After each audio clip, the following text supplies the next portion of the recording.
निम्नलिखित में से मानसिक विकार के लक्षणों को सभी दर्शाते हैं सिवाय संबंध के। मानसिक विकार के लक्षण: तनाव, चिंता, भग्नाशा, भूल एवं त्रुटि।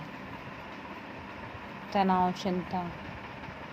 संबंध मानसिक विकार का लक्षण नहीं होता, तो संबंध मानसिक विकार का लक्षण नहीं है। तनाव चिंता को दर्शाता है, भग्नाशा भूल एवं त्रुटि को दर्शाता है। विकास के किस काल को अत्यधिक दबाव तथा तनाव का काल कहा जाता है? किशोरावस्था। स्टैनले हॉल के अनुसार किशोरावस्था संघर्ष, तनाव, तूफान एवं विरोध की अवस्था है। पॉलॉग ने सीखने के अनुबंध प्रतिक्रिया सिद्धांत का प्रतिपादन पर प्रयोग करके किया है कुत्ते पर। पॉलॉग ने सीखने के अनुबंधन प्रतिक्रिया सिद्धांत का प्रयोग कुत्ते पर किया है। इस सिद्धांत में उद्दीपन और अनुक्रिया के बीच एक सहचर्य स्थापित होना दिखाया गया, अर्थात अनुबंधन एक ऐसी प्रक्रिया है जिसके द्वारा उद्दीपन एवं अनुक्रिया के मध्य एक सहचर्य स्थापित होता है। सीखने के वक्र होते हैं। सीखने के वक्र सीखने की प्रगति के सूचक होते हैं। सीखने का वक्र सीखने की प्रगति का सूचक होता है। सीखना कभी एक समान नहीं होता, कभी सीखने में अत्यधिक उन्नति होती है, कभी सीखना मंद हो जाता है, सीखने में अवरोध उत्पन्न हो जाता है। मनोवैज्ञानिकों ने इसी आधार पर अधिगम का मापन रेखाचित्र खींच कर करते हैं। इसे ही सीखने का वक्र कहा जाता है। अध्यापन के समय अध्यापक को निम्नलिखित में से किसका सर्वाधिक ध्यान रखना चाहिए? व्यक्तिगत भिन्नता का। शिक्षक को छात्रों के व्यक्तिगत भिन्नता की जानकारी होना अति आवश्यक है। व्यक्तिगत भिन्नता के कारण छात्रों में बुद्धि स्तर, समझ का स्तर भिन्न भिन्न होता है। इस जानकारी के आधार पर शिक्षक अपना अधिगम कार्य अच्छी तरह से चला सकता है तथा अधिगम कार्य में सफल होता है। कुर्ट लेविन के अनुसार समूह में जो परिवर्तन होते हैं उन्हें गतिशीलता कहते हैं। कुर्ट लेविन के अनुसार समूह में जो परिवर्तन होते हैं उन्हें गतिशीलता कहते हैं। तो ग्रुप्स में जो भी चेंजेस आते हैं उन्हें गतिशीलता कहते हैं। जैसा कि हम देखते हैं कि जब एक समूह में परिवर्तन आता है तो उसे गतिशीलता कहते हैं। एक प्रोग्रेसिव ग्रुप क्या कहा जा सकता है कि वो कुछ डिज़ायर्ड गोल अकम्प्लिश करने के लिए उसने a kind of development progress दिखाई है और उस पर वर्क किया है। बिना वर्क किए उस प्रोग्रेस को नहीं देखा जा सकता, उस डेवलपमेंट को नहीं देखा जा सकता है, उस विकास को नहीं देखा जा सकता है जिसकी अपेक्षा हमारा इंस्टीट्यूशन करता है या हमारे स्कूल कॉलेज हमसे करते हैं। तो वह प्रयास, वह प्रयत्न और एक अथक प्रयत्न से ही समूह में परिवर्तन देखा जाता है। शिक्षक को छात्रों के व्यक्तिगत भिन्नता की जानकारी होना अति आवश्यक है। व्यक्तिगत भिन्नता के कारण छात्रों में बुद्धि के स्तर को समझा जा सकता है, भिन्न भिन्न स्तरों को समझा जा सकता है। इस जानकारी के आधार पर शिक्षक अपना अधिगम कार्य अच्छी तरह से कर सकता है। अब जैसे कि शिक्षक जान पाया है कि अमुक बच्चे का जो इंटरेस्ट है वो फुटबॉल की तरफ है, फुटबॉल खेलने में वो इंटरेस्टेड है, उसका इंटरेस्ट गेम की तरफ है या खेल की तरफ है, क्रीड़ा की तरफ है। तो इस तरह के बच्चों को जिनको सामर्थ्यवान पा रहे हैं कि ये बच्चा खेल के क्षेत्र में एक अच्छा प्रयास कर सकता है, एक अच्छा आउटपुट दे सकता है नेशनल लेवल पर, इंटरनेशनल लेवल पर, तो बच्चे को उस ओर उसका अध्यापक, शिक्षक प्रेरित करेगा और उस ओर अभिप्रेरित करके उसे उस ओर जाने के लिए प्रयासरत रहेगा। मानसिक स्वास्थ्य और में घनिष्ठ संबंध है। मानसिक स्वास्थ्य और समायोजन में घनिष्ठ संबंध। वातावरण के साथ साथ समायोजन की क्षमता मानसिक रूप से स्वस्थ व्यक्ति को संकेत होता है। लैडल ने मानसिक स्वास्थ्य को स्पष्ट करते हुए मानसिक स्वास्थ्य का अर्थ वास्तविकता के धरातल पर वातावरण के साथ उचित समायोजन करने की योग्यता है। सृजनशीलता अधिगमकर्ता के नए विचारों और रचनाओं को पैदा करने या उन्हें खोजने का भरपूर स्वतंत्र रूप से अवसर प्रदान करना। निम्नलिखित में से स्मरण करने की कौन सी विधि है? मिश्रित विधि एवं विचार सहचर्य विधि दोनों स्मरण की मुख्य विधियां हैं। मिश्रित विधि से पहले पूरे पाठ को प्रारंभ से अंत तक पढ़ा जाता है, फिर उसे खंड में बांटकर उनको याद किया जाता है। अंत में पूरे पाठ को प्रारंभ से अंत तक फिर से पढ़ा जाता है। विचार सहचर्य, इस विधि में स्मरण की जाने वाली बातों को ज्ञात बातों से संबंध स्थापित किया जाता है।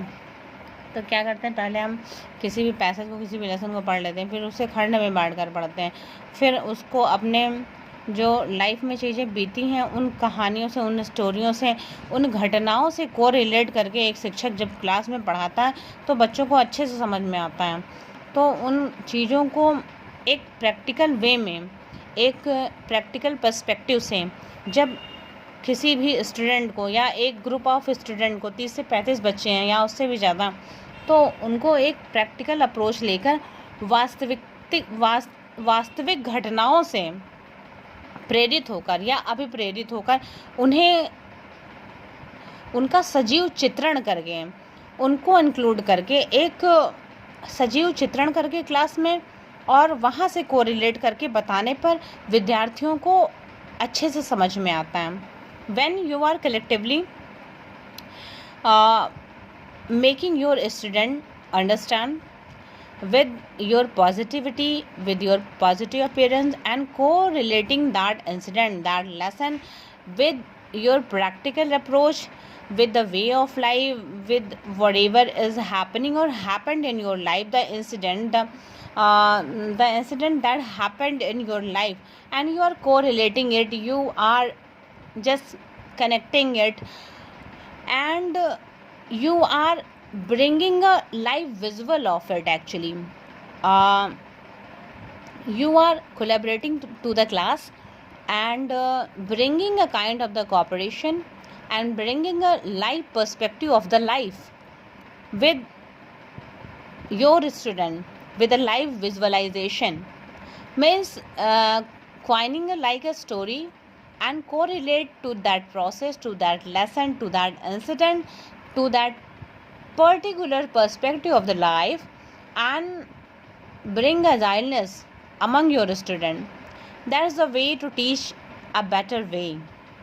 That's the way you can correlate to the incident. That's the way you bringing the practical approach and practical perspective of your life, of the incident that had already happened in your life, and whatever you have gone through, whatever you have faced, and not only you have faced as a teacher you have faced, but whatever you have gone through in your life, in the social existence, in your friend circle, in your family, friend, relatives, wherever you go. Actually, fine, you have to correlate to that incident and make a live visualization of that, and after that you are bringing a life perspective for your student, and connecting them with a live visualization, connecting them with the live incidents that had happened in the society, in your family, in your surroundings. Fine, by the way you can teach your student, and this is the best methodology to teach your student and bring a broader perspective of that. Fine. या हिंदी। चंदायान के रचयिता कौन है? Mulla Daud. चंदायान third 1379 की रचना मुल्ला दाऊद ने की है। यह सूफी प्रेमाख्यान ग्रंथ है और डॉक्टर राम कुमार वर्मा ने इसे सूफी काव्यधारा का प्रथम ग्रंथ माना है, जबकि मलिक मोहम्मद जायसी ने पद्मावत और कुतुबन ने मृगावती और मंझन ने मधुमालती की रचना की है। द्विवेदी युग का नामकरण किसने किया है? द्विवेदी युग का नामकरण किया गया है महावीर प्रसाद द्विवेदी के नाम पर। द्विवेदी युग का नामकरण महावीर प्रसाद द्विवेदी के नाम पर हुआ है। द्विवेदी युग की समय सीमा 19 से 1918 तक थी। छायावादी प्रवृत्ति की रचना सबसे पहले दिखाई पड़ती है सुमित्रानंद पंत की कविताओं में।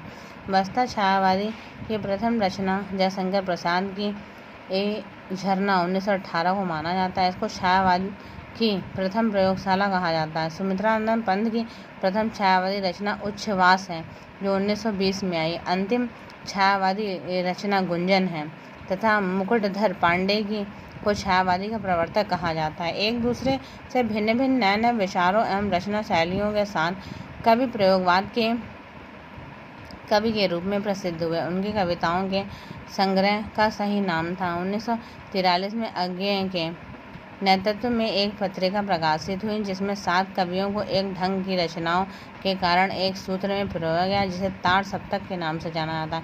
ताड़ सप्तक के कवियों में अज्ञेय, गिरजा कुमार माथुर, भारत भूषण अग्रवाल, मुक्ति बोध, प्रभाकर माचवे, नेमी चंद जैन, रामविलास शर्मा आदि थे। अपने अपने पिंजरे आत्मकथा किसकी है? मोहनदास नेमिसराय। अपने अपने पिंजरे 1995 2 भाग में मोहनदास नेमिसराय की आत्मकथा। यह हिंदी की पहली दलित आत्मकथा है। इदनमम रचना किसकी है? चलिए नेक्स्ट क्वेश्चन देखते हैं आगे क्या है। या इदनमम मैत्रेय पुष्पा का उपन्यास है। इनके अन्य उपन्यासों में स्मृति दंश, बेतवा बहती रहे, चाक, झूला नट, आत्मा, कबूतरी आदि हैं। तो इनकी मैत्रेय पुष्पा की ये रचनाएं इदनमम। इनकी अन्य उपन्यास स्मृति दंश, बेतवा बहती रहे, चौक, झूला नट, आत्मा, कबूतरी आदि। कौन सा उपन्यास बालकृष्ण भट्ट का है? 100 अजान और एक सुजान। 100 अजान और एक सुजान बालकृष्ण भट्ट का उपन्यास है। इनके अन्य उपन्यासों में नूतन ब्रह्मचारी, रहस्य कथा, अपूर्ण तथा धूर्त, ऋषभ लाल महजा, लज्जा राम शर्मा का उपन्यास है। निसहाय हिंदू राधा कृष्ण दास और श्यामा स्वप्न ठाकुर जगमोहन सिंह का उपन्यास है। गोदान 1936 ईस्वी मुंशी प्रेमचंद का अंतिम उपन्यास है। इसमें शहरी और ग्रामीण पृष्ठभूमि के 2 विस्तृत और लगभग विरोधी वातावरणों को समेटने में इसकी कथा वस्तु की कसावट में कमी की गई। प्रेमचंद इसकी तुलना टॉलस्टॉय के वॉर एंड पीस से की है। गोदान से ही प्रेमचंद को आदर्शोन्मुखी यथार्थवादी कहा जाता है। 1936 में गोदान मुंशी प्रेमचंद जी का अंतिम उपन्यास है। केशव दास की रामचंद्रिका 1601 ईस्वी में अपने वर्ण विषय की अपेक्षा छंदों में भटक गई। रामचंद्रिका में 39 प्रकाश अध्याय हैं। यह राम के चरित्र के बारे में आधारित है। विभावनु भाव्य व्यभिचारी संयोगा दृश्य निष्पत्ति है। भरत मुनि ने लिखा। आचार्य भरत मुनि रस निष्पत्ति के सर्वप्रथम व्याख्याता हैं। इन्होंने इसी की परिभाषा में लिखा है, विभावनु भाव्य व्यभिचारी संयोगा दृश्य निष्पत्ति है, अर्थात विभाव, अनुभाव, संचारी भाव, व्यभिचारी भाव के संयोग से रस की निष्पत्ति होती है। तो आज के लिए बस इतना ही। Thank you.